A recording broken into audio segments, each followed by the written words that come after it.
Happy New Year, my dear friends,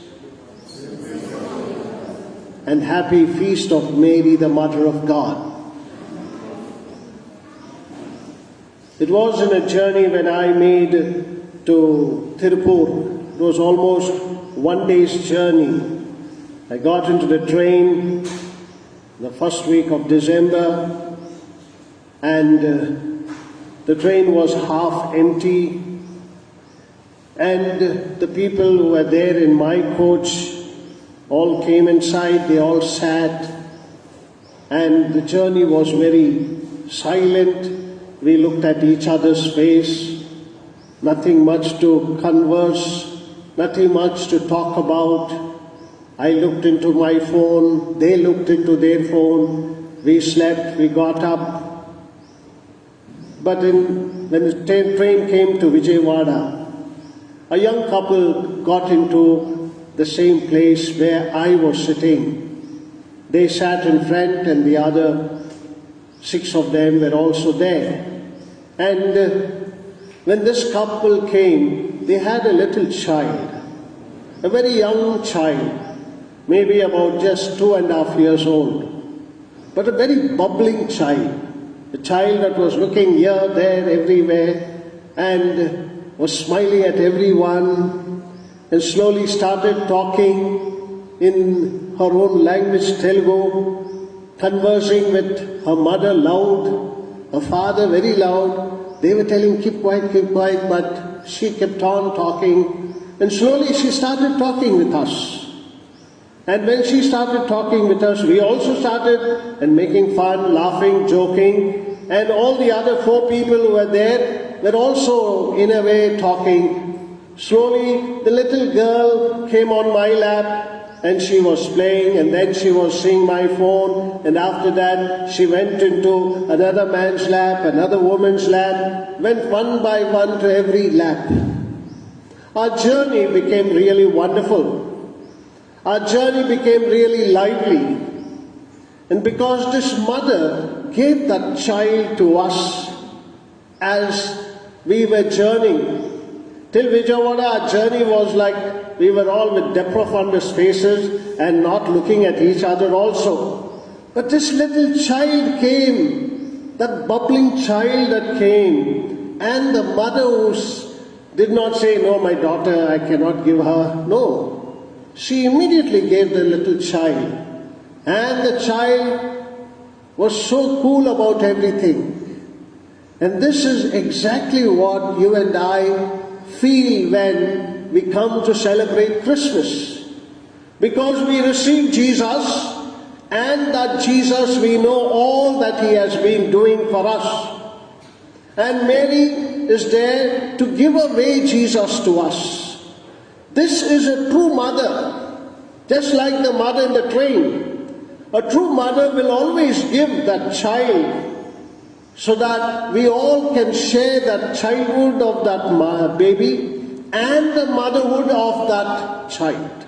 Because now I know if this child is so good, so loving, I know the mother and the father is also very good. I know that they have brought the child up in the right way, and they are able to give the child, take back the child, and that is exactly what the motherhood is, the fatherhood is.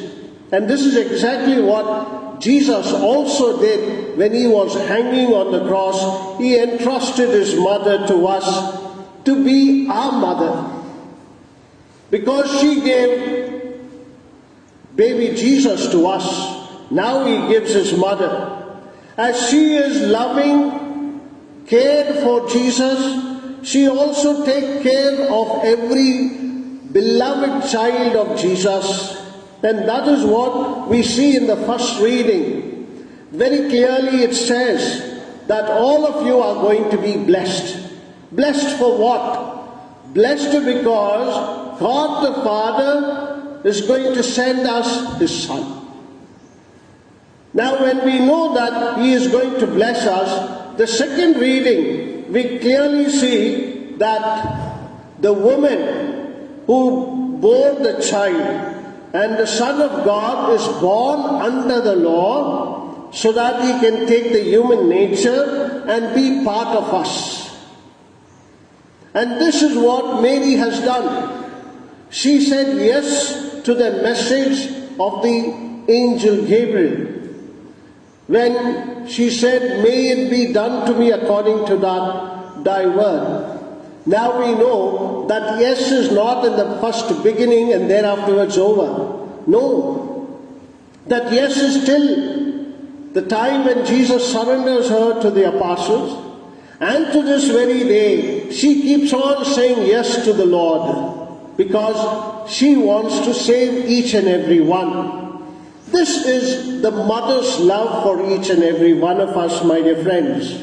And as we celebrate Mary's motherhood today as God's chosen one, the church in its dogma very clearly tells that she is the mother of God.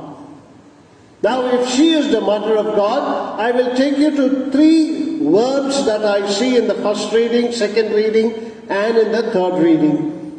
The first reading, we see the verb to bless. In the book of Numbers, the Lord tells the sacred ministers to bless the people. Thus you shall bless the Israelites. You shall say to them, "The Lord your God blesses you." And that is the reason why every priest has this beautiful gift of blessing each and every one. This is not just a kind of direction, but it is a pious exhortation given by Yahweh to his prophets, given to us because we are chosen priests. It is very specific that we need to be blessed by God. And therefore, we come to receive blessing. And the Lord also gives you that blessing. And our Blessed Mother also blesses us because she who gave us the Son blessed us with redemption because Jesus died for us. And now, today when we celebrate Mary as Mother of God, blessed to the nature and blessed of her womb, and which shows that she is constantly praying for us to bless us so that her Son grants all our requests. Now we know that we don't worship Mary at all, but we get blessings through her from Jesus Christ. The second verb that I see in the second reading is the verb to be born. St. Paul says, the Son of God was born of a woman. Now this woman is chosen. She's not chosen overnight. Yahweh took his own sweet time to choose our Blessed Mother. The very first book tells, "And I will bring a woman, and she will crush the head of the serpent." So you see that very word woman is already there in the Old Testament, in the first book of the Bible.